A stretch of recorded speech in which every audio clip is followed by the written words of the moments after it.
Dear students, आज का जो हमारा टॉपिक है वो है derivation of gas laws from kinetic gas equation या deduction of gas laws from kinetic gas equation. Kinetic gas equation से हम गैस लॉज को कैसे डिड्यूस कर सकते हैं वो हम डिस्कस करेंगे और ये बहुत ही इम्पोर्टेंट टॉपिक है।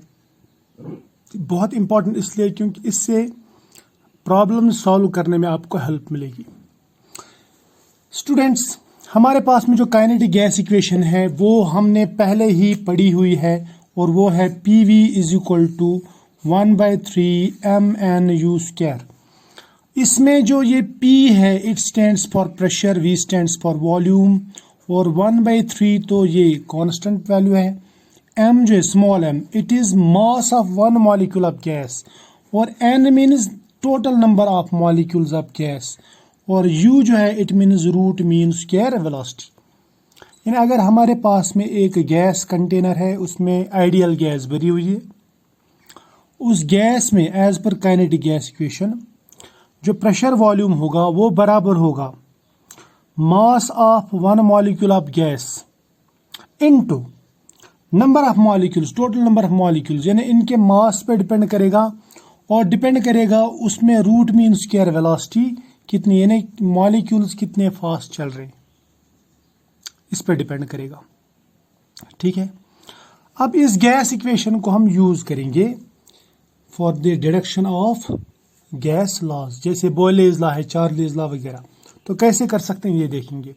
सबसे पहली बात जो मैं बताना चाहता हूं आपको वो ये है कि हमारे पास में जो एवरेज काइनेटिक एनर्जी रहती है, average kinetic energy is directly proportional to temperature. ये हमने काइनेटिक गैस इक्वेशन में अच्छी तरह से पता किया था, यानी इससे हमने ये देखा था कि average kinetic energy of gas is directly proportional to temperature. और काइनेटिक एनर्जी को हम दिखाते हैं, एवरेज काइनेटिक एनर्जी या काइनेटिक एनर्जी को हम दिखाते हैं 1/2 mv² या 1/2 mu²। तो इसको मैं मान लेता हूँ ये एवरेज काइनेटिक एनर्जी। तो it is also directly proportional to temperature, तो हमें ये इक्वेशन मिल जाती है। ठीक, यानी आप काइनेटिक एनर्जी के बदले में 1/2 mu² लिख सकते हैं। और अगर मैं ये प्रोपोर्शनलिटी हटा दूं, प्रोपोर्शनलिटी कांस्टेंट लगा दूं K, तो ये इक्वेशन बन जाएगी 1/2 mu² is equal to KT। यहां तक तो क्लियर है, शाबाश। अब ये जो इक्वेशन है इसको मैं नाम दूंगा इक्वेशन नंबर 1, इसको नाम देंगे इक्वेशन नंबर 2। इन दो इक्वेशंस को अगर हम मिलाएंगे तो क्या बनेगा वो हम देखेंगे। देखो, सबसे पहले ये जो इक्वेशन है, इक्वेशन नंबर 1, इसको मैं अगर यहाँ पे लिख दूं, इसको मैं ऐसे भी लिख सकता हूँ, इसको ध्यान में रखो। मैं लिखूंगा PV इज इक्वल टू, ठीक, और उसके बाद मैं लिखूंगा मैं ये mu² इधर और यहाँ पे लिखूंगा N, यहाँ पे लिखूंगा 1/3, यानी 1/3 nmu²। चलेगा, शाबाश। उसके बाद में इसको अगर मैं 2 से मल्टीप्लाई भी करूं, 2 से डिवाइड भी करूं, तो मैं ऐसे लिख सकता हूँ PV इज इक्वल टू 1/3 2/2, तो कोई फर्क नहीं पड़ता, nmu²। अब इस 2 को इधर लिखो या इधर लिखो, कहीं पे भी लिखो, लेकिन इसके साथ में मल्टीपल होना चाहिए। इसी तरह से ये 2 भी इसके साथ में डिवाइड होना चाहिए, चाहे फिर आप यहाँ पे लिखो इसको या यहाँ पे लिखो। लेकिन आपको याद रखना है जो चीज़ मल्टीपल है वो मल्टीपल में ही रहनी चाहिए और जो डिवीजन में है वो डिवीजन में ही रहनी चाहिए। तो फिर मैं इसको ऐसे भी लिख सकता हूँ, याद रखना। इस इक्वेशन को मैं ऐसे लिख सकता हूँ, PV इज इक्वल टू, मैं लिखूंगा ये 2/3, मैं लिखूंगा 2/3, बाद में लिखूंगा मैं N, ठीक है, ये 1/2, ये लिखूंगा यहाँ पे 1/2 mu²। बात समझ में आ गई, ये लिख दिया मैंने। अब 1/2 mu² किसके बराबर है, ये यहाँ पे ये KT के बराबर है ना। तो फिर मैं इस इक्वेशन को, ये जो इक्वेशन यहाँ पे बन गई, इस इक्वेशन को मैं फिर ऐसे भी लिख सकता हूँ, देयरफॉर इक्वेशन 1 जो है, इक्वेशन 1 या इक्वेशन 2 का वैल्यू अगर मैं यहां पे पुट करूंगा, मैं बोलूंगा putting value of 1/2 mv square in equation 3, ये इक्वेशन में पुट करेंगे तो क्या बन जाएगा, ये बन जाएगा PV is equal to 2/3 n, इसके बदले में लिखेंगे हम KT। अब ये K क्या है, K है कांस्टेंट, लेकिन कौन सा कांस्टेंट, इसे हम कहते हैं बोल्ट्जमैन कांस्टेंट, बोल्ट्जमैन कांस्टेंट, ये याद रखना। PV is equal to 2/3 NKT। अब ये इक्वेशन या ये इक्वेशन, इन इक्वेशन नंबर 3 या इक्वेशन नंबर 4, इसको मैं थोड़ा सा हाईलाइट करूंगा। ये दोनों इक्वेशंस हमारे लिए महत्वपूर्ण यानी बहुत इंपॉर्टेंट है, बहुत ही इंपॉर्टेंट इक्वेशंस। इनको हम यूज कर सकते हैं। कैसे यूज कर सकते हैं इन इक्वेशंस को, ये मैं बताऊंगा। सबसे पहले हम देखते हैं बॉयलेज लॉ। बॉयलेज लॉ क्या कहता है, बॉयलेज लॉ कहता है कि अगर हम टेम्परेचर कांस्टेंट रखेंगे और नंबर ऑफ मॉलिक्यूल्स कांस्टेंट रखेंगे, यानी at constant temperature and constant number of molecules, pressure is directly proportional to temperature. ये है बॉयलेज लॉ। अब ये बॉयलेज लॉ क्या हम इससे डिराइव कर सकते हैं, तो मैं ये कहूंगा बॉयलेज लॉ। बॉयलेज लॉ निकालने के लिए अगर मैं टेम्परेचर को कर दूंगा कांस्टेंट, ठीक, टेम्परेचर को कर दिया कांस्टेंट, तो बॉयलेज लॉ क्या कहता है, BPV यानी pressure is inversely proportional to volume. Boyle's law कहता है कि pressure is inversely proportional to volume. मैंने कुछ अलग ही बताया था। बॉयलेज लॉ कहता है pressure is inversely proportional to volume. अगर मैं टेम्परेचर का रख दूंगा कांस्टेंट, मैं गैस ले रहा हूं तो गैस में जो मास होगा गैस मॉलिक्यूल्स का वो भी कांस्टेंट है, suppose m is equal to constant. और अगर बंद कंटेनर है तो n इज कांस्टेंट, यानी नॉन रिएक्टिंग गैस से आइडियल गैस है, n is equal to constant. जब m भी कांस्टेंट, n भी कांस्टेंट और टेम्परेचर भी कांस्टेंट, फिर चाहे आप ये इक्वेशन लगाओ या ये इक्वेशन लगाओ, इन दोनों से आप यही इक्वेशन लगाओ तो इजीली पता चल जाता है। Number of moles constant, temperature constant, at constant temperature and number of moles pressure will be inversely proportional to volume. वही बॉयलेज लॉ है।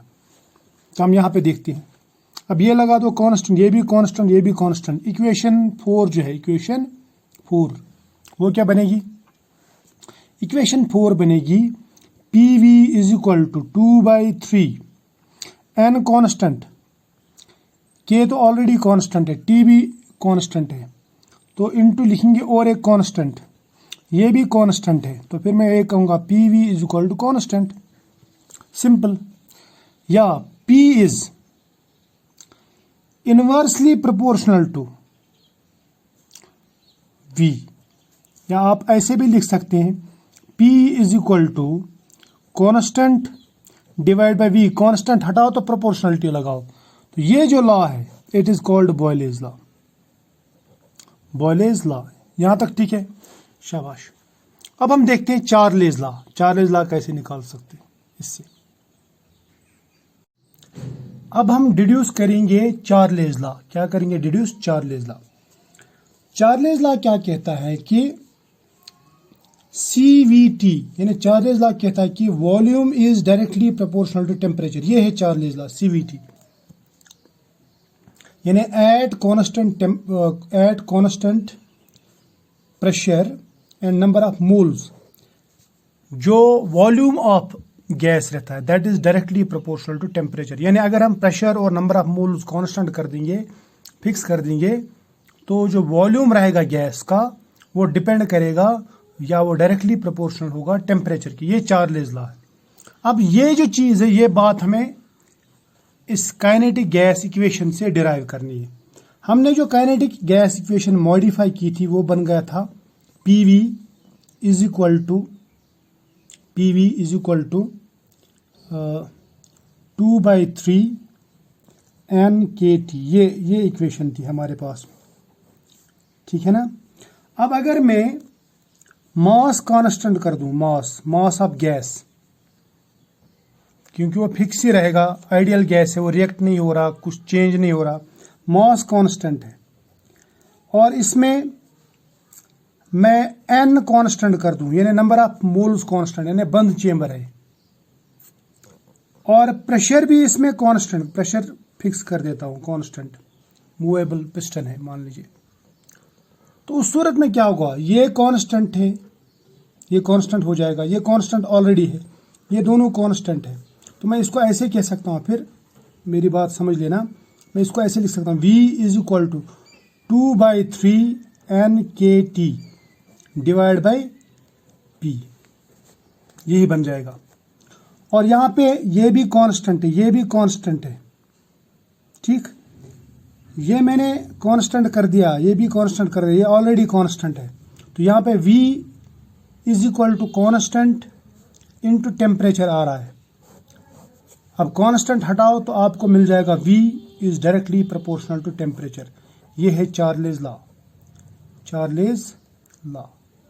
यही चार्लेज लॉ है। अब और एक लॉ जो है हमारे पास में, वो है एवोगाड्रोज लॉ। एवोगाड्रोज लॉ क्या कहता है, इसका अगर हम स्टेटमेंट देखेंगे एवोगाड्रोज लॉ का, वो कहता है कि under similar conditions of pressure and temperature, yes, temperature and pressure, equal volumes of all gases contain equal number of molecules। यानी अगर मैं टेम्परेचर और प्रेशर कांस्टेंट कर दूं, टेम्परेचर और प्रेशर कांस्टेंट कर दूं, फिर चाहे आप कोई भी गैस ले लो, अगर उनके वॉल्यूम्स इक्वल है तो उनके नंबर ऑफ मॉलिक्यूल्स भी इक्वल ही होंगे। या मैं ऐसा कह सकता हूं कि वॉल्यूम जो है it is directly proportional to number of molecules. ये है इसका लॉ, इसे हम AVN भी कहते हैं, एवोगाड्रोज लॉ, यानी वॉल्यूम और नंबर ऑफ मोल्स के बीच में, या नंबर ऑफ मॉलिक्यूल्स के बीच में रिलेशन, बात समझ में आ गई। अब देखो हमारे पास में जो इक्वेशन है, कौन सी equation, kinetic gas equation modified form में, वो हमने लिखी थी ऐसे, PV = 2/3 NKT, ये लिखा था। अब सपोज एक कंडीशन लेता हूं मैं, वहां पे मैं एक प्रेशर लेता हूं, एक पर्टिकुलर वॉल्यूम लेता हूं, एक पर्टिकुलर टेम्परेचर लेता हूं, पर्टिकुलर नंबर ऑफ मॉलिक्यूल्स लेंगे, तो क्या होगा, तो उस कंडीशन में मुझे मिल जाएगा, सपोज प्रेशर है P1, वॉल्यूम है V1, 2/3, नंबर ऑफ मॉलिक्यूल्स है N1, और K तो कांस्टेंट है, T जो है वो T1 है। ये एक कंडीशन हो गई। दूसरी कंडीशन मैंने ले ली, दूसरी कंडीशन वहां पे P2, V2 volume, P2 pressure, V2 volume, 2/3, और N2 number of moles, K constant, T2 लिया मैंने टेम्परेचर। ये दो अलग अलग कंडीशंस हैं, बात को समझने की कोशिश करना। ये अलग अलग कंडीशंस हैं, ये अलग कंडीशन, ये अलग कंडीशन, यानी मैंने एक कंडीशन से चेंज किया, यहां चला गया सपोज। अब अगर मैं इन दोनों का रेशो निकालूंगा, इन दो कंडीशंस का, तो मैं ऐसे कह सकता हूं, therefore P1 V1 divide by P2 V2, इनका कंपैरिजन करेंगे हम, वो बराबर हो जाएगा 2/3 N1 KT1 divide by 2/3 N2 KT2। बात को समझना, बात को समझने की कोशिश करना। अब अगर मैं यहां पे इफ टेम्परेचर में कांस्टेंट रखता हूं, यानी टेम्परेचर कांस्टेंट का मतलब टेम्परेचर चेंज नहीं हो रहा, यानी इसका मतलब जो T1 होगा वही T2 भी होगा। बात समझ में आई? यानी अगर मैं ये कंडीशंस अप्लाई करूं, क्या, कांस्टेंट टेम्परेचर और प्रेशर, तो फिर क्या होगा, पहला टेम्परेचर दूसरे टेम्परेचर के बराबर हो जाएगा, यानी कांस्टेंट है ये। इसी तरह से P1 = P2 होगा, ये भी सही है। अब अगर ये टेम्परेचर और प्रेशर चेंज नहीं हो रहे, ये दोनों बराबर है, तो फिर इस सूरत में क्या करूंगा मैं, P1 और P2 दोनों बराबर है, यानी 5 डिवाइड बाई 5 या 1 डिवाइड बाई 1, तो 1 ही के बराबर आएगा। तो ये और ये कट हो जाएगा। इस तरह से 2/3 2/3 ये भी कट हो जाएगा, यहाँ पे ये कट हो जाएगा। ठीक, अब n1 और n2 ये मैंने नहीं कहा कि ये बराबर है, इसलिए इनको रहने देता हूं। k तो k दोनों k है, बराबर है, कट। अब यहाँ पे t1 अगर t2 के बराबर है, सपोज ये 27 डिग्री है, 27 डिग्री, ये भी 27 डिग्री, 27/27 वो 1 के बराबर हो जाता है। तो उस हिसाब से जो इक्वेशन ये मिलती है मुझे, ये बन जाता है v1/v2 is equal to n1/n2, right. ये बन गई इक्वेशन। बात मेरी समझ में आ गई। अब एवोगैड्रोस लॉ क्या कहता है कि eight constant temperature and pressure equal volumes contain equal number of molecules. तो ये हमें प्रूव करना है। अगर मैं वॉल्यूम्स बराबर कर दूं, इफ नाउ ऐसे करूंगा मैं, now if v1 is equal to v2, तो v1/v2 बन जाएगा फिर 1 के बराबर। यानी मान लीजिए ये है 5 लीटर, ये भी 5 लीटर, 5/5 यानी 5/5 वो 1 के बराबर हो जाएगा ना। तो मैं कहूँगा फिर n1/n2 ये बराबर हो गया 1 के, देयरफॉर n1 किसके बराबर है, ये इधर ले जाओ, ये बन जाएगा बराबर n2 के। तो ये मिल गया हमें दूसरा लॉ, जिसको हम कहते हैं एवोगैड्रोस लॉ। अब और एक लॉ जो है वो मैं आपको बताऊंगा, that is Graham's law of diffusion. लेकिन वो जो ग्राहम्स लॉ ऑफ डिफ्यूजन है वो मैं आपको नेक्स्ट टॉपिक में बताऊंगा, नेक्स्ट लेक्चर में बताऊंगा, क्योंकि ये लेक्चर लंबा हो जा रहा है। ठीक है, फिलहाल आज इतना ही।